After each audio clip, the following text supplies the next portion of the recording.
Welcome to NMAX Civil Muthukani. In the video, we will talk about introduction to trigonometry. Question number 3. Choose the correct option. Justify your choice. 9 secant A minus secant square A minus 9 tan square A.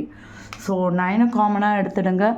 Secant square A minus tan square A. So நமக்கு secant square A is equal to 1 plus tan square A ங்கிறது ஒரு identity. So அப்போ இதுலேருந்து எப்படி இருக்கும், secant square A minus tan square A is equal to 1. So 9 into 1 9, option B.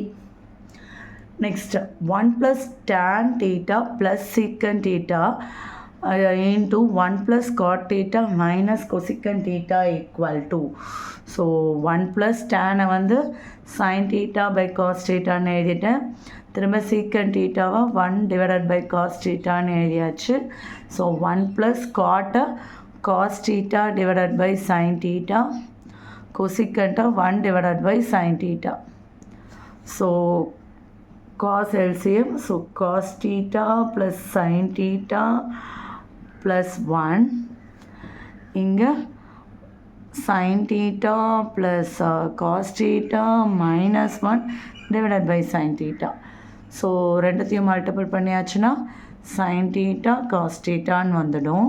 இப்போ இது வரைக்கும் ஏன்னு வச்சுக்கோங்க, a plus b, இங்கே a minus b, அப்போது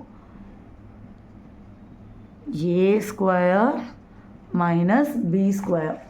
ஸோ அடுத்து என்ன ஆகும், cos square theta plus sin square theta plus 2 sin theta cos theta minus 1 divided by sin theta cos theta.